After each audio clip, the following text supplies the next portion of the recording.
Acá ya estoy llegando a Yundiá. Esto me parece que ya es el pueblo. Acá voy a parar a dormir hoy. Voy a buscar a ver qué hay, si hay algún hospedaje, algo para comer y preparar la moto ya para mañana, para el tramo este de selva, de pura selva que se viene.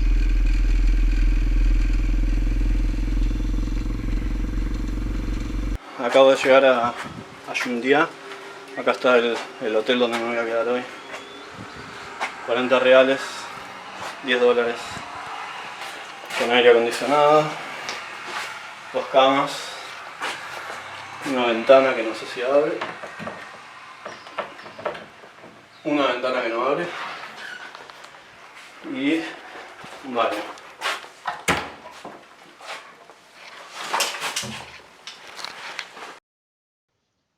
Al llegar a este lugar ya había recorrido un poco más de la mitad del trayecto hasta Manaus. La ruta estaba en muy buen estado y sin desniveles.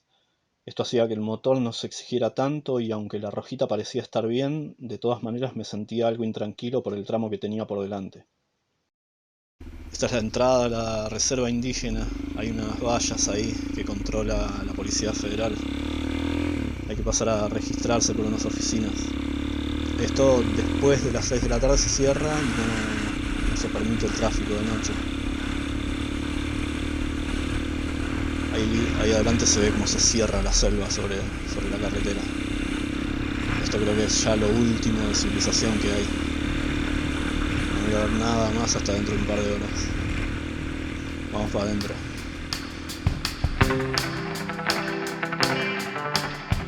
El ingreso a la reserva indígena se encuentra restringido a ciertos horarios y custodiados por la Policía Federal, ya que el tramo de algo más de 130 kilómetros que la recorre es obligatorio hacerlo de día y sin posibilidades de detenerse.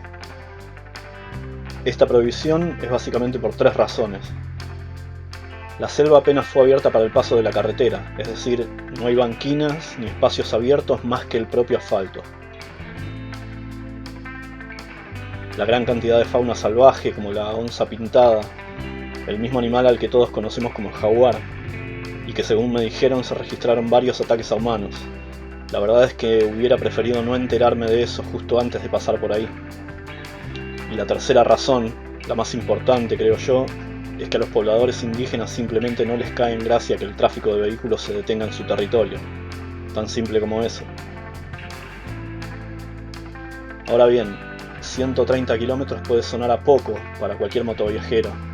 Teniendo en cuenta la velocidad máxima en ese tramo, en 1 hora y media es una distancia que podría ser recorrida sin problemas.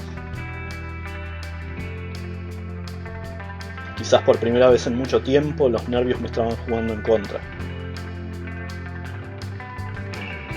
A pesar que no era un camino difícil y ni siquiera largo, no dejaba de intimidarme tanta naturaleza en estado puro. Al pasar el retén de la Policía Federal que custodiaba la entrada, inmediatamente me sentí encerrado por la selva. Lo que unos kilómetros atrás era un paisaje visto a lo lejos, a partir de ese lugar estaba al alcance de la mano, literalmente hablando. La temperatura cayó probablemente unos 10 o 15 grados, producto del follaje a pocos metros de la carretera. Pobladores de la reserva salían de entre las matas de selva con canastos hechos de hojas de palma repletos de frutos. Niños y grandes estaban en plena tarea de recolección. Mantuve la velocidad en no más de 65 km por hora para no forzar de más el motor y para evitar encontrarme de repente con algún animal cruzando la carretera. El motor respondía bien y eso me tranquilizó con el pasar de los kilómetros. Finalmente la selva pareció abrirse al llegar a uno de los brazos de una represa donde se formaba un pantano. Me detuve en un lugar que parecía ser algún centro de investigaciones propio de las comunidades. Aproveché para descansar y refrescarme antes de seguir camino. Estoy en un parador de la comunidad Guaymirí. No hay nadie. Me fijé por todos lados, no hay nadie. Y bueno, voy a aprovechar a filmar un poquito porque no se puede. Llegó alguien, parece. Un rato después comencé a sentirme decaído y con dolor en todo el cuerpo. Con el último impulso de fuerza pude llegar a Presidente Figueiredo, cansado y con fiebre. Días de mucho viaje y calor intenso me estaban pasando factura. Decidí parar unos días antes de llegar a Manaus, Incluso si hubiera querido seguir, el cuerpo no me lo permitía. Hotel del día de la fecha en Presidente Figueiredo. Cuarto de madera, ventilador, florero y la rejita ahí afuera.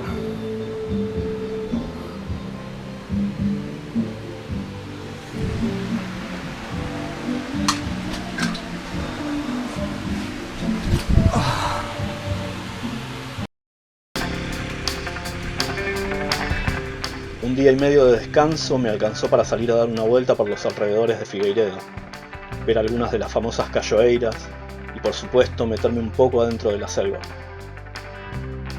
Primero fui al Parque Municipal de las Orquídeas, que está a apenas un par de kilómetros del pueblo. Es un lugar para ir a hacer una caminata tranquila y llegar a la caída de agua donde se forma una piscina natural. Estoy entrando al Parque Municipal de las Orquídeas. La entrada es gratis y está a un par de kilómetros del centro de Figueiredo. Me prometieron que se pueden ver algunos animales y flora típica de la selva amazónica y una cascada.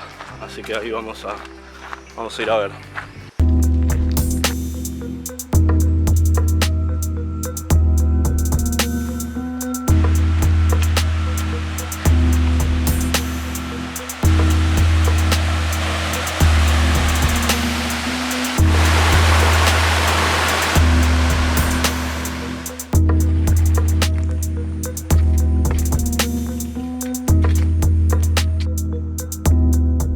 Después de esa caminata retomé la BR-174, unos 10 kilómetros volviendo hacia el norte, a la cachoeira Iracema. Quizás más interesante que la propia cascada es la caminata para llegar. Desde el estacionamiento son unos 2 kilómetros por un camino selvático, en partes por pasarelas de madera y atravesando por grutas y cuevas naturales formadas en la roca.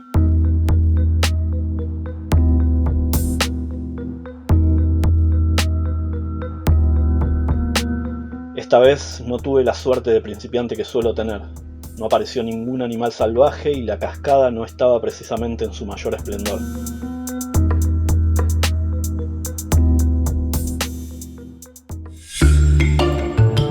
Al día siguiente preparé la moto y el equipaje para seguir camino. Ahora sí, para llegar al corazón mismo de la Amazonía. Manaos.